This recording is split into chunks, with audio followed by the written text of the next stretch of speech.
Wilder sometimes personifies nature, but it is always ambivalent to the human condition. Unlike many children's book writers, Wilder doesn't romanticize nature. It is a dynamic force over which men, women, and children have absolutely no control. I think much of the grit, strength, and objectivity of Wilder's work comes from her view of the natural world.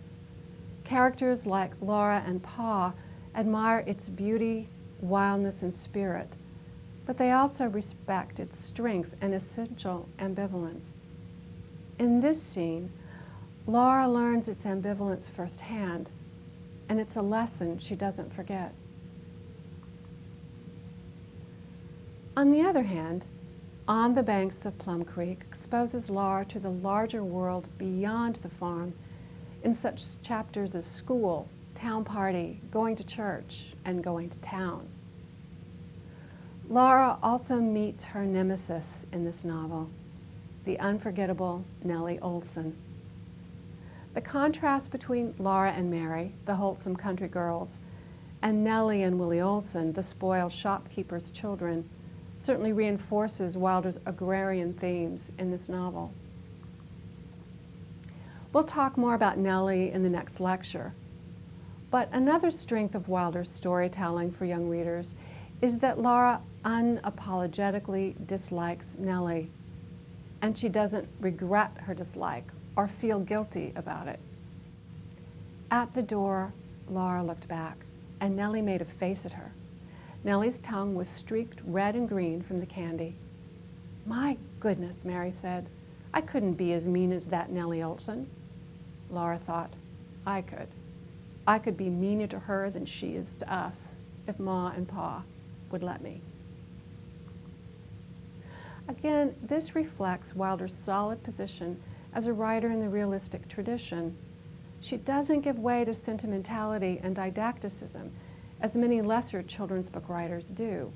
And I think this is a major difference between Wilder's novels and the television series. Wilder trusted her readers to find their own moral compass within the pages of her Little House books. She didn't hand them a compass and tell them which way to go.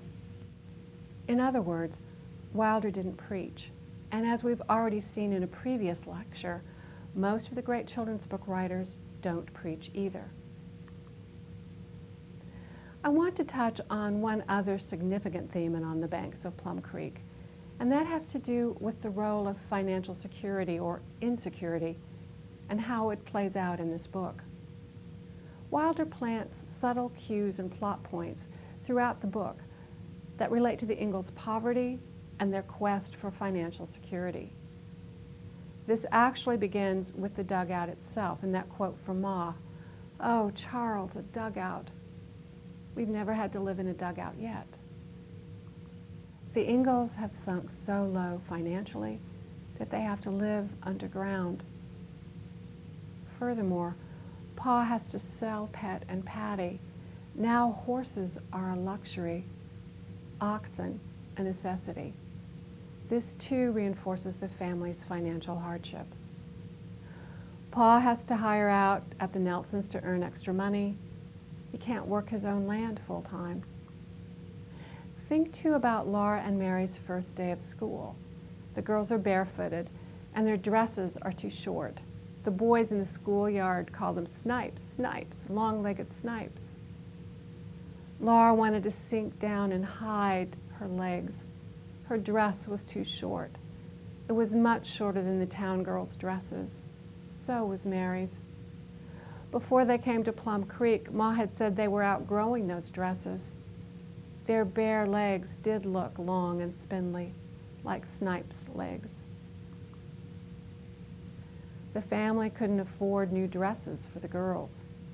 And there's a reference early in the book to Carrie's red dress, made from a cast-off of Laura's. That said, however, Wilder balances this portrait of poverty against the family's self-sufficiency and pride, how they make do with less and find innovative ways to live off the land, Pa's fish trap, for example. And gradually, the family's financial situation seems to improve, with Sam and David, the Christmas horses, and the new house with its store-bought luxuries, boughten shingles, shining clear glass windows, boughten doors, boughten hinges, and boughten locks with keys, a shiny black cook stove. All of these items, however, are purchased in advance against the wheat crop, which makes this scene in On the Banks of Plum Creek so poignant and pivotal. Saturday morning, Laura went walking with Pa to look at the wheat. It was almost as tall as Pa. He lifted her onto his shoulder so she could see over the heavy, bending tops. The field was greeny gold. At the dinner table, Pa told Ma about it. He had never seen such a crop. There were 40 bushels to the acre, and wheat was $1 a bushel. They were rich now. This was a wonderful country. Now they could have anything they wanted. And then this, in the next paragraph. Laura sat facing the open door and the sunshine streaming through it. Something seemed to dim the sunshine. Laura rubbed her eyes and looked again. The sunshine really was dim. It grew dimmer until there was no sunshine. I do believe a storm is coming up, said Ma. That storm, of course, is that glittering cloud of grasshoppers, a plague of biblical proportions, a threat far worse to the family's economic future or survival than the wolves and Indians Ma associated with their precarious existence in Indian territory. By the end of the novel, the family is stretched so thin that Pa has to leave Ma and the girls alone on Plum Creek and seek work back east. We'll discuss the grasshoppers and other historical perspectives in the next lecture, but it's important to note that Wilder ends this novel of devastation on a note of optimism. Her fictional farm family is reunited again in their home with a spirit of hope and resilience. Everything was so good. Grasshoppers were gone, and next year Pa could harvest the wheat. Tomorrow was Christmas, with oyster stew for dinner. There would be no presents and no candy, but Laura could not think of anything she wanted. This book was published in 1937 and marked Wilder's emergence as a major force in children's literature.